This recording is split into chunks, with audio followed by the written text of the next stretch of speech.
Μικρές ακουστικές διαδρομές για επαγγελματίες οδηγούς και όχι μόνο. Πάμε! Το έχετε σκεφτεί ποτέ? Τι ακριβώς χρειάζεται για να καθίσει κάποιος πίσω από το τιμόνι ενός λεωφορείου? Σας λέω από τώρα, δεν είναι απλώς οδήγηση. Είναι μια τεράστια ευθύνη. Πάμε λοιπόν να δούμε μαζί το απαιτητικό ταξίδι που κάνει κάποιος για να γίνει επαγγελματίας οδηγός. Ας ξεκινήσουμε. 80. Και βάλε. 80 και πλέον επιβάτες. Ας σταθούμε λίγο σε αυτόν τον αριθμό. Μιλάμε για 80 ζωές που βρίσκονται στα χέρια ενός και μόνο ανθρώπου. Αυτό από μόνο του, καθορίζει το μέγεθος της ευθύνης για την οποία θα μιλήσουμε. Εδώ λοιπόν είναι όλη η ουσία. Αυτό είναι το κρίσιμο ερώτημα. Και η απάντηση σίγουρα δεν είναι απλή. Βρίσκεται σε μια πραγματικά αυστηρή και πολύπλευρη εκπαίδευση που τα καλύπτει όλα. Από τα μηχανικά μέρη του οχήματος μέχρι τη διαχείριση μιας κρίσης. Ας δούμε αυτό το ταξίδι σε 3 πράξεις. Πρώτη πράξη λοιπόν. Η απόλυτη κατανόηση του οχήματος. Ο υποψήφιος οδηγός πρέπει να μάθει το λεωφορείο όχι απλώς σαν ένα όχημα, αλλά σαν μια σύνθετη, εξειδικευμένη μηχανή. Και όλα ξεκινούν από τα πιο βασικά. Μία από τις πρώτες έννοιες που μαθαίνει είναι το λεγόμενο μεικτό βάρος. Για σκεφτείτε το λίγο. Πόσο διαφορετικά φρενάρει ένα άδειο λεωφορείο και πόσο διαφορετικά ένα που είναι γεμάτο με επιβάτες και τις αποσκευές τους. Το να ξέρει ο οδηγός το μέγιστο βάρος είναι κυριολεκτικά ζήτημα ζωής και θανάτου για να μπορεί να προβλέψει πώς θα συμπεριφερθεί το όχημα. Εδώ φαίνεται πεντακάθαρα η διαφορά. Από τη μία έχουμε το απόβαρο, δηλαδή το λεωφορείο όταν είναι άδειο, και από την άλλη το μεικτό βάρος, το όχημα στο φουλ του φορτίου του. Λοιπόν, ο επαγγελματίας οδηγός οφείλει να μπορεί να το κουμαντάρει με την ίδια ακρίβεια και ασφάλεια και στις δύο εντελώς διαφορετικές καταστάσεις. Και βέβαια η εκπαίδευση προχωράει σε πολύ εξειδικευμένα συστήματα. Η πνευματική ανάρτηση για την άνεση όλων, οι επιβραδυντές που σώζουν τα φρένα σε μια ατελείωτη κατηφόρα και φυσικά ο ταχογράφος. Ένα εργαλείο κλειδί που καταγράφει τα πάντα, κάθε κίνηση και εξασφαλίζει ότι οι κανόνες τηρούνται ευλαβικά. Και κοιτάξτε εδώ κάτι πολύ σημαντικό. Ο επαγγελματισμός δεν είναι μόνο η ασφάλεια. Ένας καλός οδηγός είναι και ένας έξυπνος οδηγός. Μαθαίνει να κινείται μέσα στην πράσινη ζώνη του κινητήρα. Γιατί?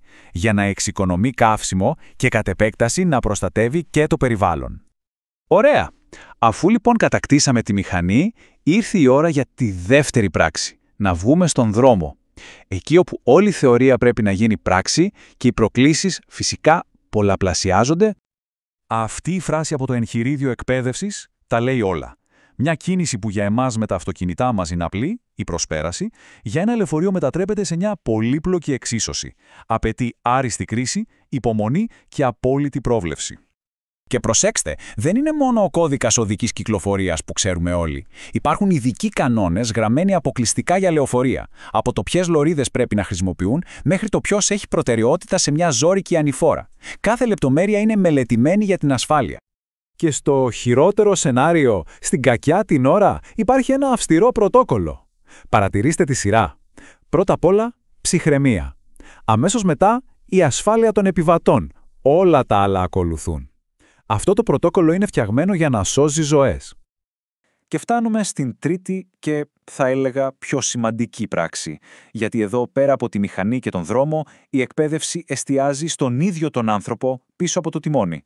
Στην τεράστια επαγγελματική ευθύνη που κουβαλάει. Αυτός ο κανόνας είναι απαράβατος. 4,5 ώρες συνεχόμενης οδήγησης, 45 λεπτά υποχρεωτικό διάλειμμα. Τελεία.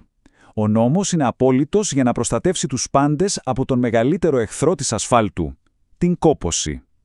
Όταν οι επιβάτες είναι παιδιά, τότε η ευθύνη και οι κανόνες γίνονται ακόμα πιο αυστηροί. Από το χαρακτηριστικό κίτρινο χρώμα και την υποχρεωτική παρουσία συνοδού, μέχρι τη χρήση των αλάρμ σε κάθε στάση. Κάθε μέτρο είναι εκεί για να προστατεύσει τους πιο ευάλωτους από εμάς. Και αυτό είναι κάτι εξαιρετικά κρίσιμο. Η προσωπική υγεία του οδηγού είναι ζήτημα δημόσιας ασφάλειας. Γι' αυτό και η ιατρική έλεγχη είναι τακτική και πάρα πολύ αυστηρή. Η ικανότητα να οδηγείς με ασφάλεια δεν είναι κάτι δεδομένο. Πρέπει να αποδεικνύεται ξανά και ξανά. Και μετά από όλη αυτή την πορεία, φτάνουμε στην κορύφωση, στη στιγμή της αλήθειας. Στις τελικές εξετάσεις, όπου ο υποψήφιος πρέπει να αποδείξει ότι αξίζει να πάρει τόσες ζωές στα χέρια του. Η δοκιμασία είναι διπλή. Στη θεωρία, το περιθώριο είναι σχεδόν μηδενικό. επιτρέπεται μόνο ένα λάθος. Απίστευτο, έτσι. Η γνώση των κανόνων πρέπει να είναι σχεδόν απόλυτη. Και στην πράξη, ο εξεταστής σε κρίνει για τουλάχιστον 45 λεπτά σε πραγματικές συνθήκες δρόμου. Και εδώ υπάρχει μηδενική ανοχή. Ένα σοβαρό σφάλμα, όπως να παραβιάσεις ένα κόκκινο ή να κάνεις έναν επικίνδυνο ελιγμό, και όλα τελειώνουν εκείνη τη στιγμή. Άμεση αποτυχία. Η ασφάλεια απλά δεν είναι διαπραγματεύσιμη. Επομένως, το συμπέρασμα είναι ένα και ξεκάθαρο. Το να οδηγείς λεωφορείο δεν είναι απλώς μια δουλειά.